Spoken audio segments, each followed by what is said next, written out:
Hola, hola everyone, my name is Gabby y bienvenidos a mi YouTube channel. I figured that we are way overdue for a little wedding planning update, where we are, what I have done so far, what I have left to do and book and buy and everything. So yeah, let's jump right in. Nobody tells you, well actually that's a lie, everybody tells you how hard it is to book vendors for your wedding. First, because of the lack of price transparency when you're inquiring. So almost always you have to reach out to the vendor to see what the price for their services are, and obviously that takes time to hear back from them and see if they're within your budget and everything. So let's talk about vendors first and what that process has looked like. The first thing we booked was our venue, and if you have followed along, you saw our video of touring wedding venues in Puerto Rico.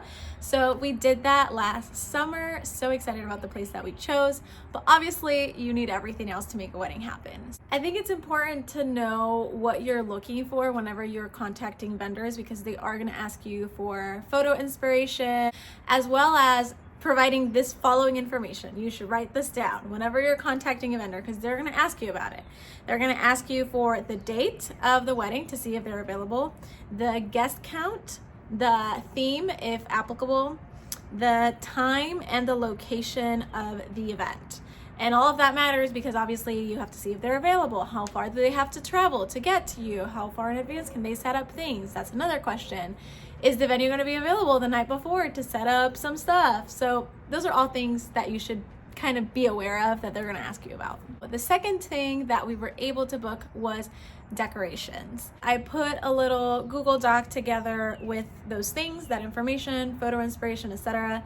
Sent it to several different decoration vendors and waited to hear back on quotes and everything. Now, something important that you should do for sure is research these vendors before you reach out to them. So just stalk their Instagram, Facebook page, website, whatever, to make sure that what they provide is what you're looking for. And then when you're waiting on your end, thinking, okay, what is the ballpark budget that I'm planning for this? I will let you know right now, it'll be way above what you think is gonna be, because I was asking for very simple things. If I can, I'll insert it somewhere here and show you what I was wanting.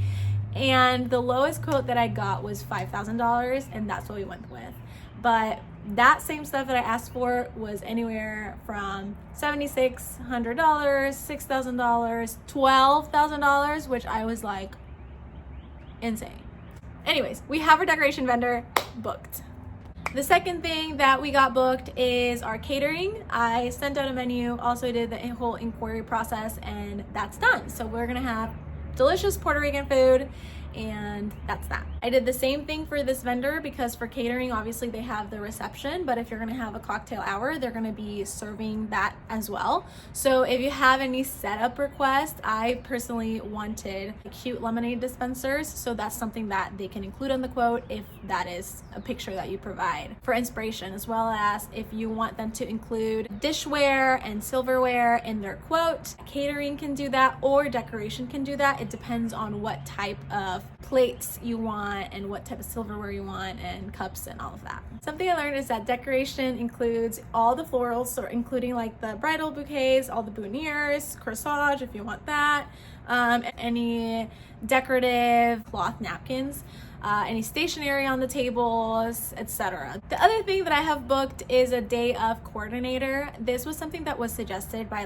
everyone on the internet, and I think it is for sure a must. We were able to find one for an amazing price, $2K.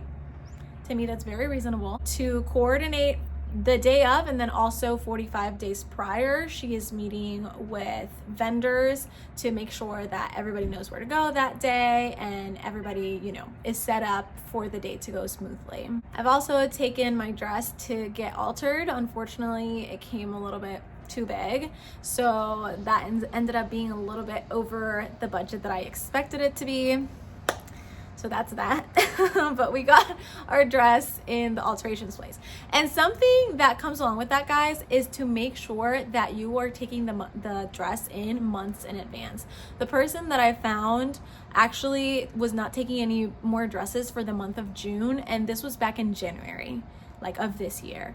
So my wedding is in July. So thank God, you know, I was able to squeeze in there. But I think if I had waited like till February, it would not have been available anymore. So make sure that you are looking for dress alterations far in advance. I mean, I'm sure that last minute you can find something, but obviously your choices are going to be a lot more limited and price is probably going to skyrocket if you're looking for something a little bit more rushed.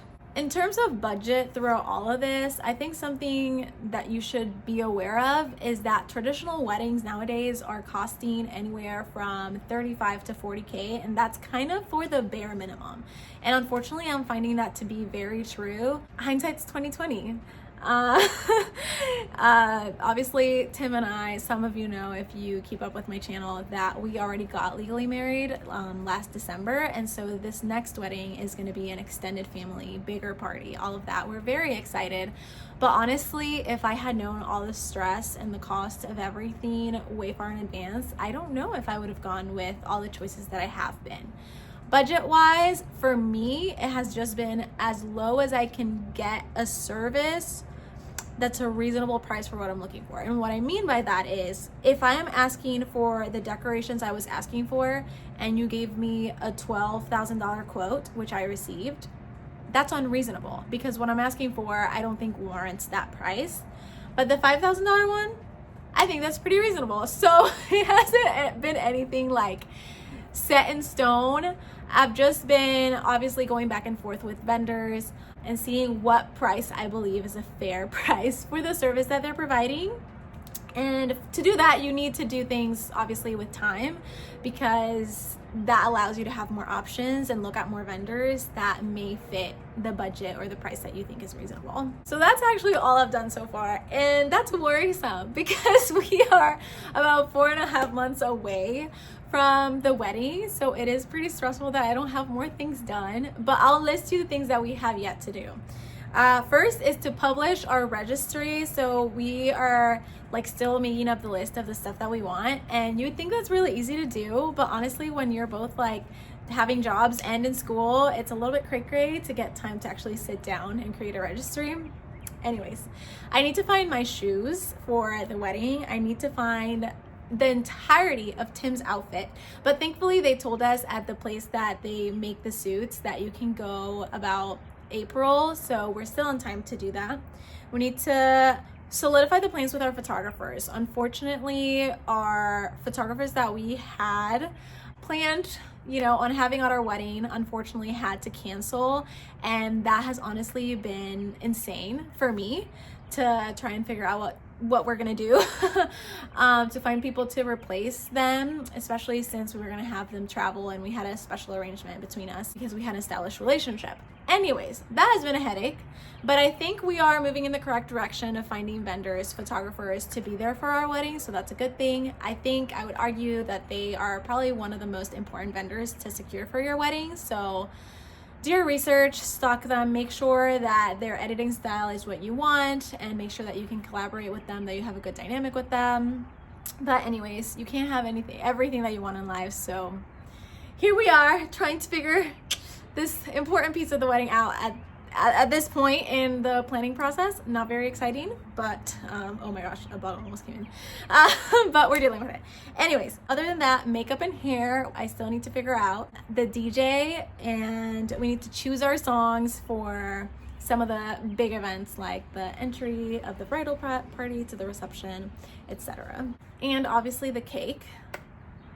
I did not anticipate the cake to be this huge deal, but I am literally asking for a dummy cake, like a 2-tiered dummy cake because of the weather, because it's gonna be hot, and like 3 sheet cakes to serve to the guests that don't have to be pretty, literally just white icing on top of them. And I've received 2 quotes of $1,000 for that.